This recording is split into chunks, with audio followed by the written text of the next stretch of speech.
Kumusta? Magandang hapon sa inyong lahat mga kapwa ko ka-farmers, mga ka-viewers from Luzon, Visayas at Mindanao, pati sa abroad at sa ibang bansa. So sa inyong lahat at sa patuloy ninyo na pagsuporta sa ating munting YouTube channel, maraming salamat po mga ka-farmers. Sana po ipagpalain po tayong lahat ng ating pong may kapal. So ngayon mga ka-farmers, mag-a-update lang po tayo sa ating tanim na ampalaya, kung saan napipitasan na po natin to ng isang bisis mga ka-farmers. So ito, ang kabuang luwang niya ay nasa mahigit kumulang 2 hektarya o 600 puno, 6,000 ka puno. So nakapagpitas na tayo din sa first harvest natin, 390 kilos po mga ka-farmers. So iwan ko sa pangalawa, hindi pa natin tansya kung gaano kalaki o kadami ang ating makuha. So ito ang ating kabuang luwang sa ating ampalaya mga ka-farmers, ayan. And then doon banda, yung may mga plastic mulching, yan, taniman pa din natin ng mga gulay. Doon banda may tanim tayo doon na bell pepper, siling sigang, kamatis. Ito ang palaya. At sa aking likuran naman, ito ang ating taniman ng talong mga ka-farmers papunta doon. So mahigit kumulang 2 hektarya din sa talong, 2 hektarya sa ampalaya, kamatis 1 hektarya, may bell tayo at siling sigang. So yun po ang ating mga tanim. So ngayon bumaba ako mga ka-farmers kasi aakyat lang ako, para makita natin ang itaas kasi napakagandang tingnan mga ka-farmers. Yan, umakyat ako sa punong chiko para lang makakuha ng video. Ayan po mga ka-farmers, napakagandang tingnan din sa taas. So ngayon dandahan tayong bumaba kasi parang makita natin ang ibaba mga ka-farmers. So yan, may punong chiko. So dito ako umakyat mga ka-farmers. So ngayon mga ka-farmers, ang ibabahagi ko po sa inyo yung ginagamit natin na nakakatulong sa atin na nag-recover. So i-share ko sa inyo isa-isa para malaman po ninyo. So ito ang ating taniman ng talong at ito naman po ang ating ampalaya. Okay, so una ginagamit natin din mga ka-farmers, gumagamit po tayo ng Nib Ultra.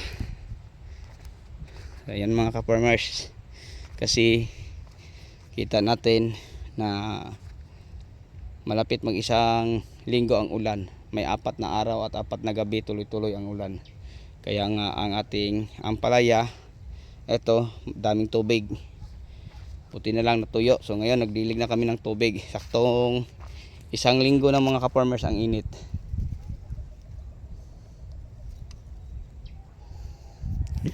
So yan po mga ka-farmers. So may mga puno nitong namamarako. So nangungulot ang mga talbos dahil sa sobrang stress mga ka-farmers. Buti na lang po sa awa ng Diyos ay nakaka-recover na at ngayon nagbunga na ng marami. So ang ginagamit natin din ng mga ka-farmers, Nib Ultra. So ang ginagawa natin, ang Nib Ultra, sabay natin sa fertilizer. So nagpapadilig tayo din ng fertilizer mga ka-farmers na sa 6 na kilo. And then ang Nib Ultra na nilalagay natin mga kapwa ko ka-farmers ay nasa 80 ml. So ganyan po ang dosage natin sa Nib Ultra. Ang purpose natin mga ka-farmers, bakit ginagamitan po natin ng Nib Ultra ang ating ampalaya, dahil po sa babad sa tubig ulan ang mga ugat. And then hindi nakakapasok ang kasi ang oxygen hindi na makakaano sa ilalim kasi dahil po sa parang balot sa tubig mga ka-farmers, So ngayon ito na sila. So nagpapadilig lang tayo din ng kalahating litro sa bawat tangke.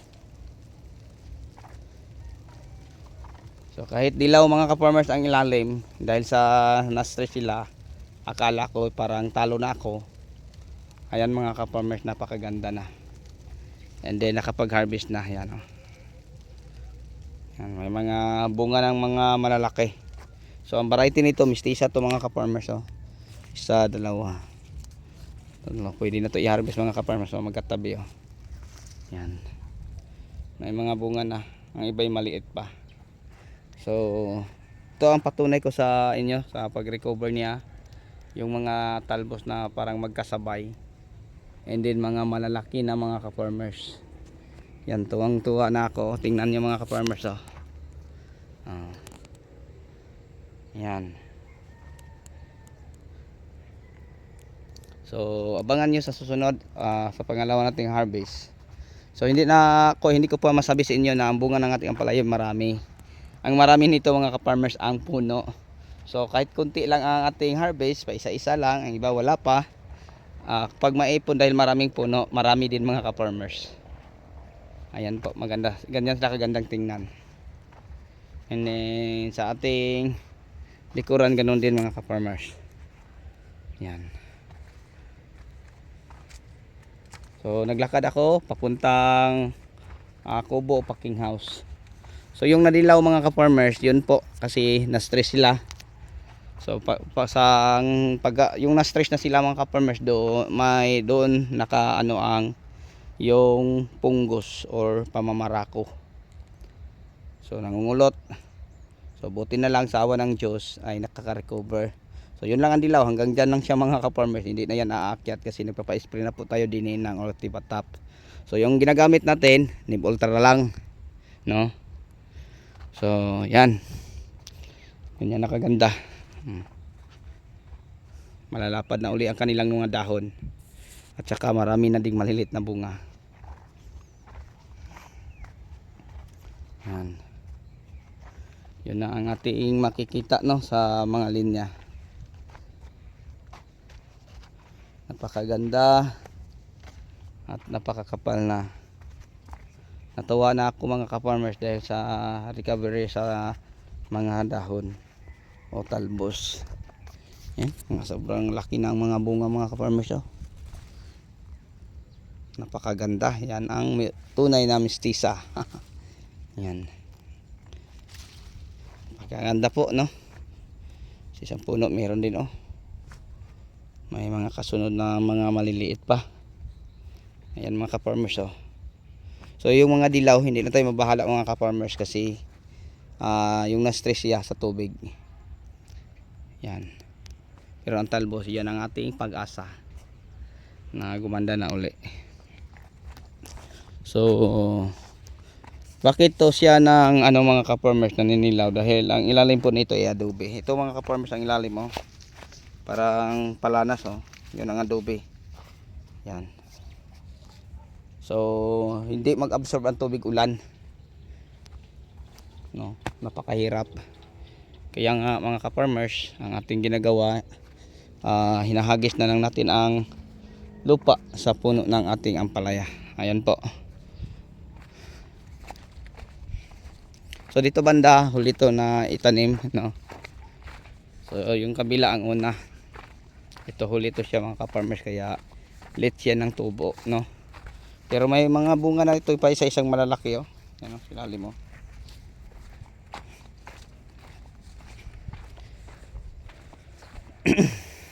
Maganda man ang mga ka-farmers.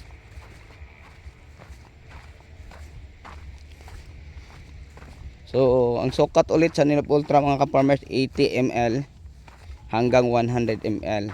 So kan mayroon kang 1 litro, meron ka ng 10 drum. So pag halimbawa ganito kaluwang sa akin mga ka-farmers, nasa 15 ka drum, isang kalahating litro lang ang naubos ko. So ginagawa ko lang siya 2 beses hanggang sa nakaka-recover. Kasi ang Nib Ultra ay po siya, pang paugat o protection sa ugat. So yun po mga ka-farmers. Kasi ang ating ampalaya ay stress po siya. So yung nawala ng ulan, abot pa ng 4 na araw bago na maging ganito, natuyo ang lupa. So napakatagal po mga ka-farmers. So ang 4 na araw na ang init, kung maghukay ako mga isang dampal kalahati may tubig. May tubig mga ka-farmers. Yan ang talbos, oh, pakaganda. So yun, mga maliit na bunga. So ano na to sa ngayon, 48 days. So sa mga 2 buwan, 1 linggo, ito madami na tong bunga. Kung hindi lang mabagyo to uli mga ka-farmers, kaya na mag-harvest ito ng tag 2 tonelada, 3, kung ipagkaloob ng ating Panginoon. So siya lang ang nakakaalam. So dito banda gilid mga ka-farmers, pinapatabasan po natin to, no, ng ating mga tao. Kasi yan,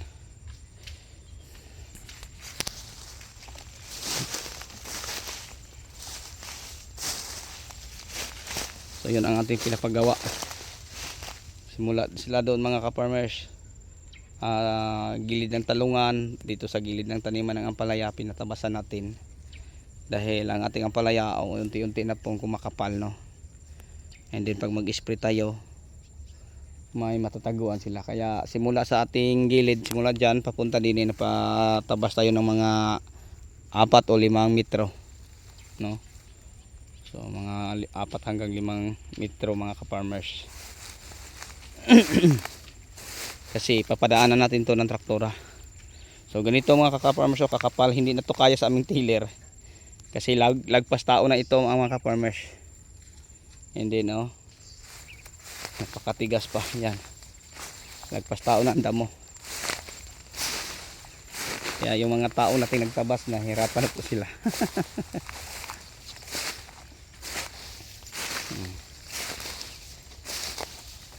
So 3 silang nagtabas dyan mga ka-farmers. And then ganito kakapal ang damo na tinatabas nila.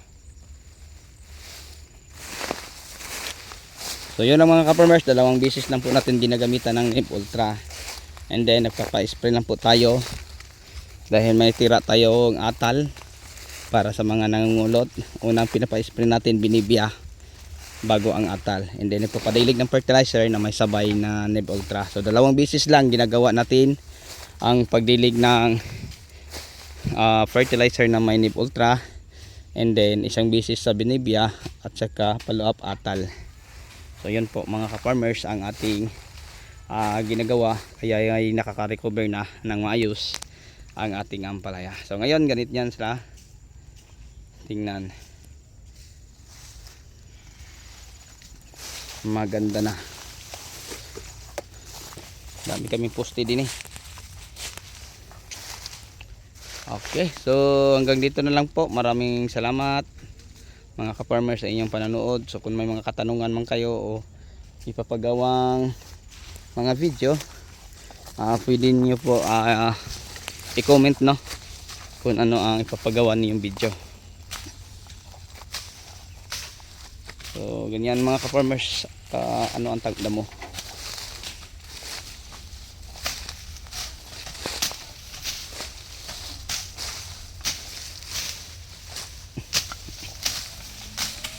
Sobrang kapal.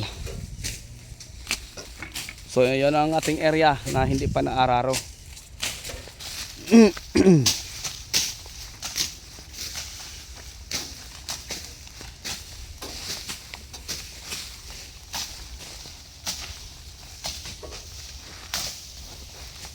Ka-farmers, gandang hapon. Eskwela gid magtarong gyud. Na eskwela ko na magtarong. Duabden ko. Diri gid yung ani padyo. Ayan po ang ating pinapatabasan, no, sa gilid ng ating ampalaya. Ayan po ang luwang ng ating ampalaya. Ayan. So ngayon mga ka-farmers, nandito na po tayo sa ating taniman ng kamatis. Survivor na kamatis. Dahil binagyo to sila mga ka-farmers. Ayan, oh, hindi pa nag-recover ng maayos. Ayan. So hanggang doon mga ka-farmers. Yan sa akasya, yung may mga kahoy na yon, kung nakita niyo may poste, yan doon na banda nakatanim ang ating bell pepper at saka siling sigang. And then may taong nagdilig dyan. So yun po. So magkatabi lang ang ating ampalaya at saka ang ating kamatis. So yun lang po no mga ka-farmers, mga ka-viewers. Maraming salamat. Bye bye and God bless.